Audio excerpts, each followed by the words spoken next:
criants, je vais tous les mettre à criants. Les criants. On s'est criants, je vais tous les mettre à criants. Qui veut de l'eau? Vous pouvez la boire sans péril. Et croyez-moi, nul ne peut s'en passer. Qui veut de l'eau? Il n'y a pas si longtemps, dans cette rue animée et joyeuse, on assassinait des hommes, des femmes et des enfants. Qui veut de l'eau? Ici, à Paris, s'est déroulé il y a un peu plus de 10 ans un crime inimaginable. Au nom de Dieu, des Français ont tué d'autres Français. Et c'est nous qui avions osé réformer le christianisme, nous que l'on désignera comme les protestants, qui avons été ce jour-là pourchassés et assassinés. Je n'avais que 13 ans, et je n'ai survécu que par miracle.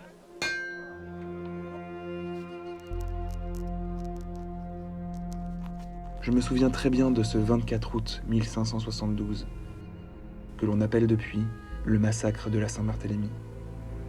Et ce que j'ai vu ce matin-là était d'une violence inouïe. Je revois encore cette femme, traînée par les cheveux.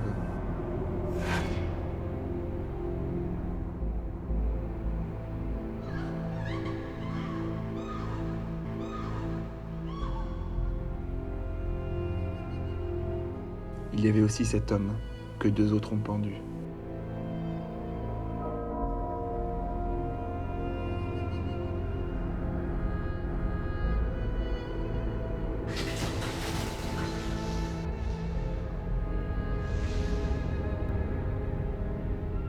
Et toutes ces femmes et ces hommes avançant la tête baissée, encadrés par leurs bourreaux qui hurlaient.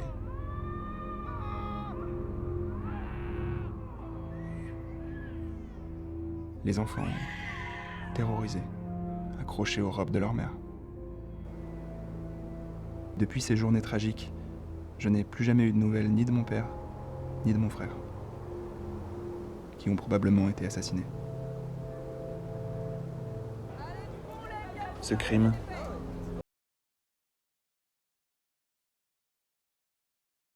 les hommes nous poussaient, nous frappaient pour qu'on avance plus vite. J'ai vite compris qu'il ne s'agissait ni de brigands ni de voleurs, mais qu'il était en train de se passer quelque chose de bien plus grave. Alors on a marché pendant de longues minutes à travers le quartier pour finalement échouer ici.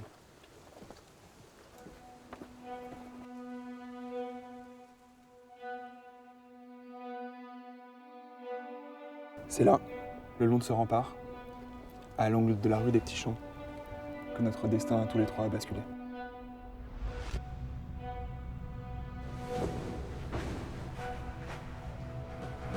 Pendant qu'ils nous dépouillaient de nos habits, dans la confusion, à un moment, plus personne ne me tenait.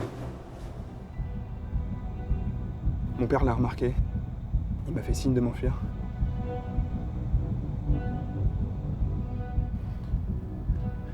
Je me souviendrai toujours de son regard, empreint de fermeté et de terreur. Je n'avais pas d'autre choix que d'obéir, alors j'ai obéi. Je suis parti en courant, et c'est là qu'un des hommes m'a frappé violemment avec son épée.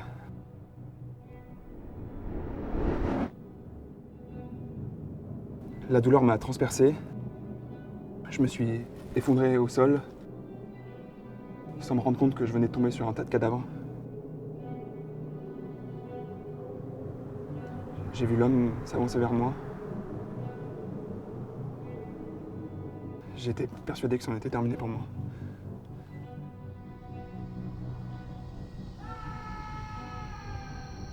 Je me souviens juste d'entendre mon père hurler. Il devait me croire mort.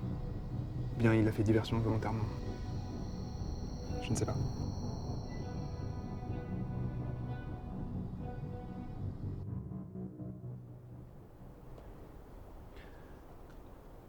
Quand j'ai repris mes esprits, la rue était vide.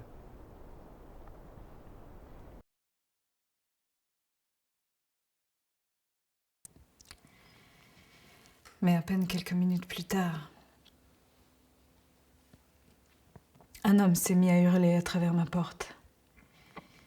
C'était un protestant blessé poursuivi par les gardes du palais qui me suppliait de le sauver. Le massacre venait de commencer.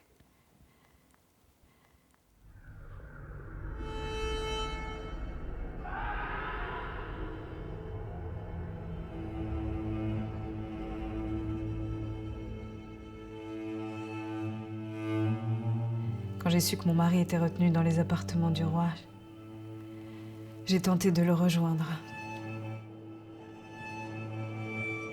J'ai vu un homme mourir sous mes yeux d'un coup de hallebarde.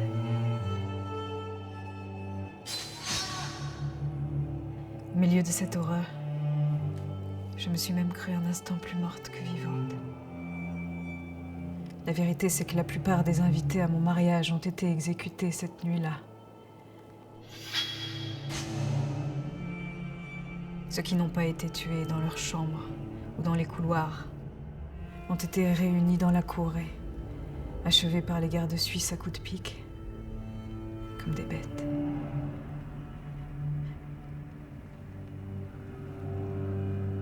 Je n'oublierai jamais cette scène.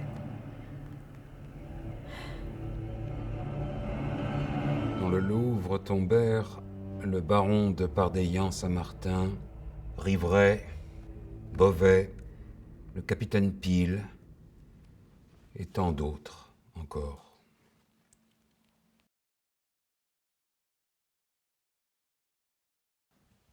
C'est m'accorder un pouvoir que je n'ai pas. L'engrenage, comme vous dites, n'avait aucunement besoin de mon aide.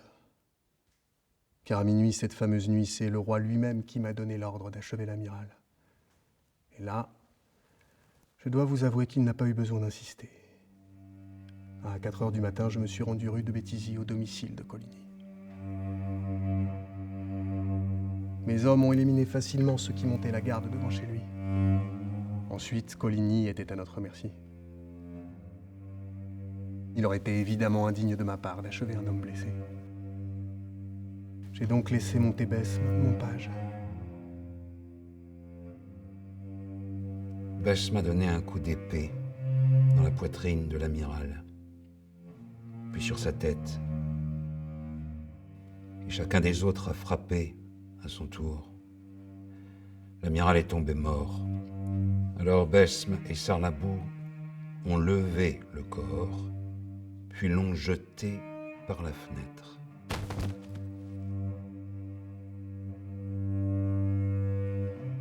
Mais en raison du coup qu'il avait reçu à la tête, le sang qui coulait sur son visage empêchait qu'on le reconnaisse.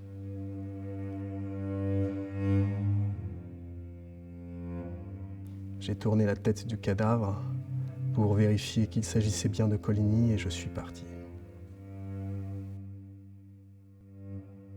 Avant de partir, le duc de Guise a donné un coup de pied au visage du pauvre mort.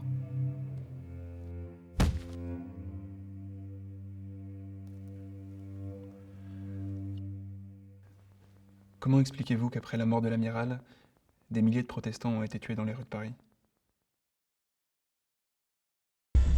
En quelques heures, des centaines, puis des milliers de huguenots vont ainsi être la cible d'un incroyable déferlement de violence et de cruauté.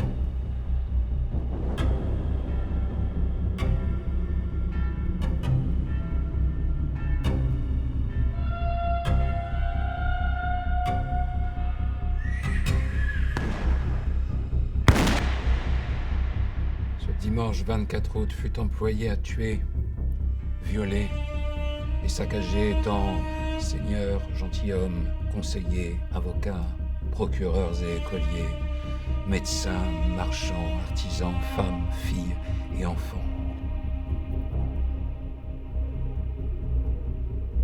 Les rues étaient couvertes de corps morts. La rivière tint en sang. Mais les tueurs n'avaient pas encore leur compte.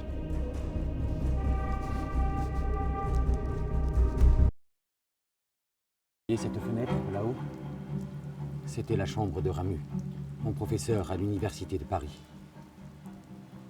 J'étais à peu près ici quand j'ai entendu les coups de feu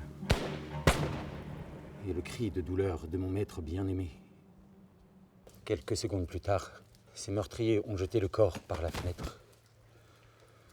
J'aurais voulu l'aider, au moins recueillir sa dépouille. Mais j'ai été bousculé par une bande d'enfants surexcités qui s'est emparée de lui. Vous vous rendez compte? Des enfants jouant avec un cadavre. Un homme est alors arrivé. J'ai cru qu'il allait m'aider pour que ce jeu morbide cesse enfin. Au lieu de ça, il a tiré une épée et...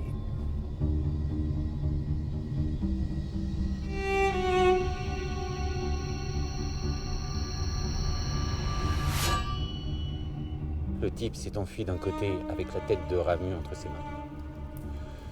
Et les enfants sont partis de l'autre côté.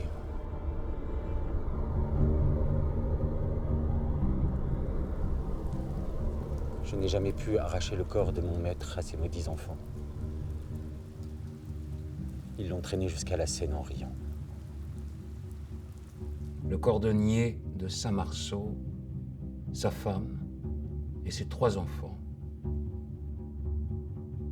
Une veuve nommée Marquette, chaperonnière. En la rue de la Huchette, à l'enseigne de l'Étoile, une femme enceinte et une fille. Et tant d'autres encore.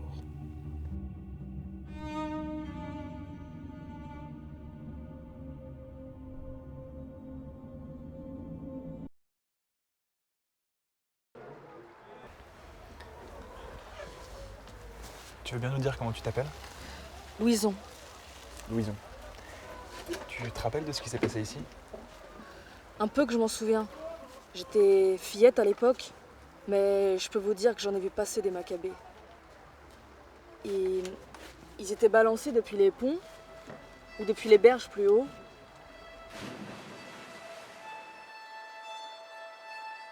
Il n'y en avait pas que 2 ou 3, hein. Des centaines, peut-être même des milliers. Certains se sont même échoués devant chez moi. Je me souviens de 2 femmes qui s'accrochaient à leur bout de bois et qui suppliaient qu'on les aide. Les gars, ils leur lançaient des pierres pour qu'elles lâchent prise. Les enfants aussi, tout le monde s'y est mis. Toi, tu faisais partie de ces enfants qui lançaient des pierres? Bah, merci Dieu, évidemment que j'ai lancé des pierres. Ils sont pires que des animaux, ces gens-là, vous savez.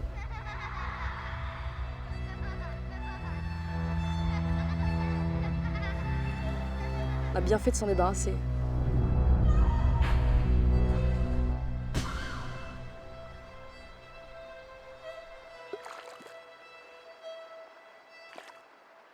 Je me rappelle la procession de Sainte-Geneviève qu'on a faite cette année-là pour la mort de tous ces hérétiques. Vous auriez dû voir ça, c'était trop beau.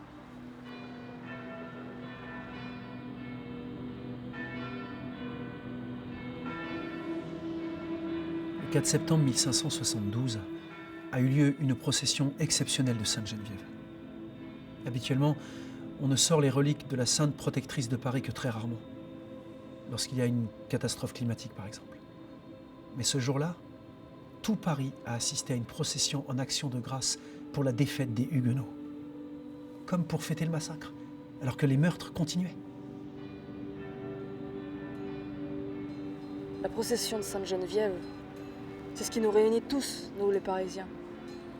Et on est trop fiers que des gars du quartier, ils soient porteurs de la chasse, ou qu'ils aident à l'organisation des processions. C'est à eux que vous devriez demander de vous raconter. Et que les miliciens devaient se tenir armés près des carrefours. Avant même que le tocsin retentisse, j'ai fait armer mes hommes.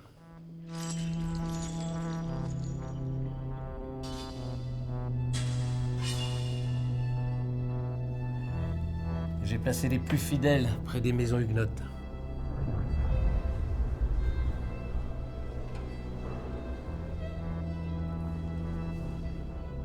Quand j'ai su pour l'exécution du Louvre, j'ai compris que c'était un signal de... Les cellules étaient pleines à craquer de huguenots qui avaient été arrêtés. Alors certains se sont chargés de les vider.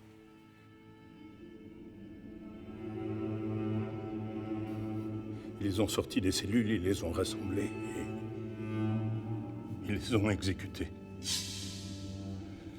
Par dizaines.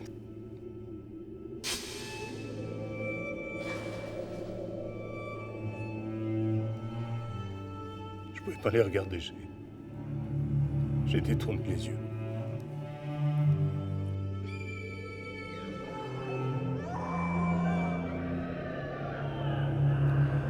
Est-ce que tu connaissais certains de ces assassins?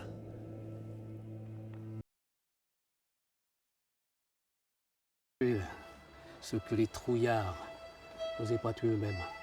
Non, mais imagine ce qu'est peuplé de soldats de Dieu qui accomplissent leur devoir.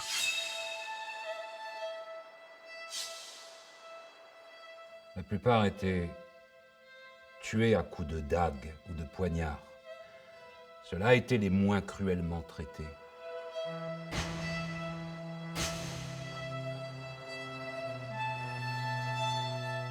Car les autres étaient bourrelés dans toutes les parties du corps, mutilés de leurs membres, moqués et outragés de brocards plus piquants que les pointes d'un glaive.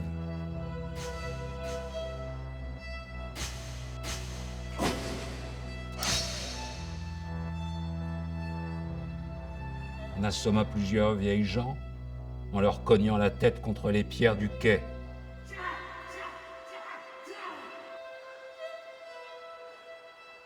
Avant de balancer un corps dans l'eau, on lui faisait le petit traitement spécial hérétique. On lui crevait les yeux, puisqu'il s'était aveuglé en se détournant de Dieu. Et on lui arrachait la langue, pour que plus jamais il ne blasphème.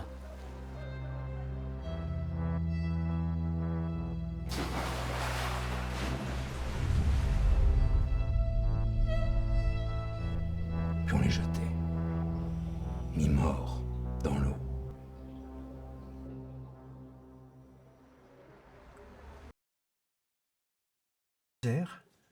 Il y a une porte peinte en rouge, derrière laquelle officiaient les principaux massacreurs. Pezou et ses complices. Le brodeur et le tireur d'or. On amenait à la porte les misérables condamnés qui étaient ensuite jetés à la Seine. C'est ce mince fil que nous devons suivre désormais. Nos seuls indices sont le brodeur et le tireur d'or. Et bien sûr, cette vallée de misère. J'avais la chance d'avoir dans ma maison un accès direct à la Seine. Vu qu'elle est au bord du fleuve, c'était bien pratique.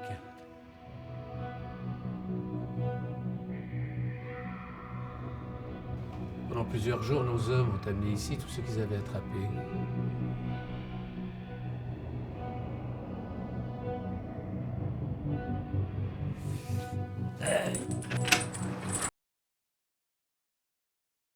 Ça doit faire quoi, 12 pieds là?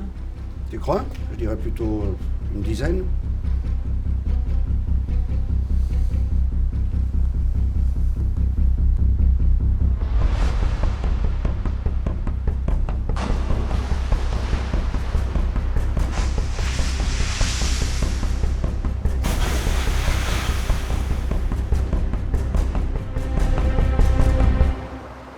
Qu'est-ce que tu as, petit?